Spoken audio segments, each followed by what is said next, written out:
Hey there, Sharon Horne-Ellstrom here. Welcome to day 90. Day 90 already. A quarter of the way through this year's annual challenge. Get Your Goals annual challenge. Today we're talking about step 7 of the goals process, specifically with respect to our mental goal this month, our mental well-being. And the tool I'm going to share is the 7 whys. And we're going to talk about this. What do you want? And then you ask yourself, well, why do I want that? And then you answer it. Why do I want that? And you do that 7 times and 7 layers deep, and you come to understand at a deeper level what it is that's really driving you to achieve your goal, to get the thing that you want. And we're going to do the 7 whys exercise today with respect to the specific goal we've been working on for our mental well-being and our mental health.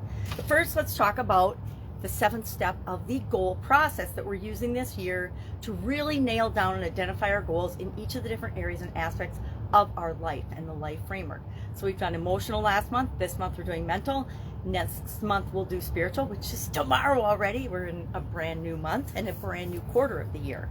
So today, the 7th step of the process is rewards and celebrations. How are you going to reward yourself? And I like to reward myself along the way for achieving different milestones, as well as when I achieve my end goal. And for me, I always have to make sure that I have a next goal or a next reach goal on the horizon so that I don't get demotivated or I don't have that letdown when I actually achieve the goal that I set for myself. Now, I always want to achieve the goal that I set for myself. Does it always happen? Absolutely not. But if it doesn't, then that becomes my next goal. So today, part of our action item is we're going to do 2 things. We're going to do the why exercise on this goal to help keep us motivated, but we're also going to map out, I know, single daily action, but we're doing 2 things today. We're going to map out what do the rewards along the way for each of the different milestones, if you want to do that too, or what is the reward and what are the celebrations, or what's the celebration going to look like for us when we achieve our goal.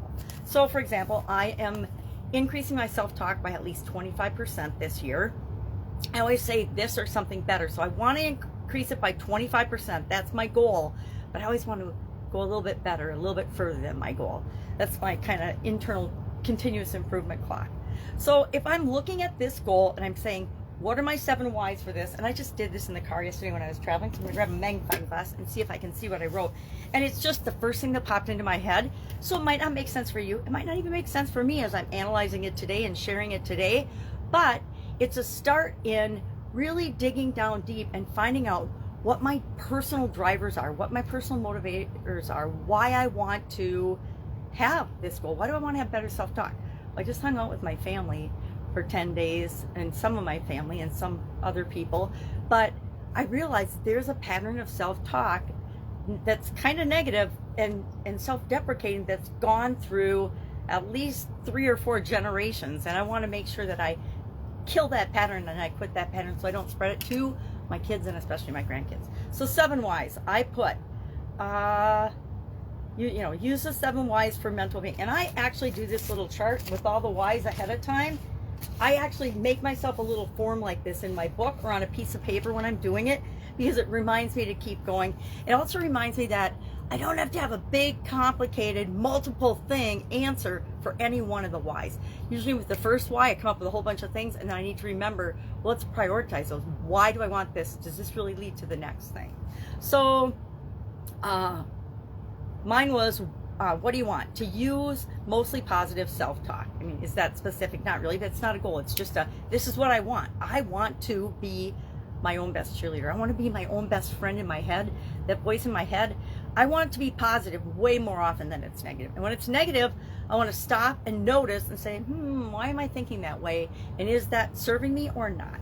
So what's the first why of that? Why do I want to use mostly positive self-talk? Well, to feel more positive. Why do I want that? So I have more confidence. Why do I want that? So I feel better about myself. Well, why do I want to feel better about myself?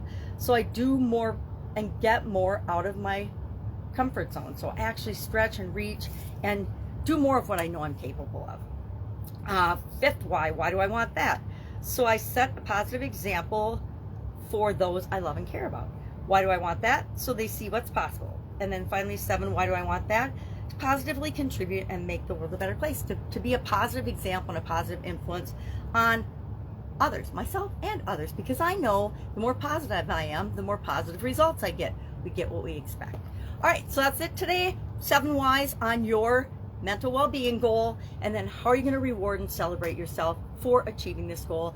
And like I said, I do it for the milestones along the way because it gives me a little more incentive and keeps me going, because like I said, some things we try work, some things don't. Any questions, hit me up. Otherwise, I'll be with you tomorrow.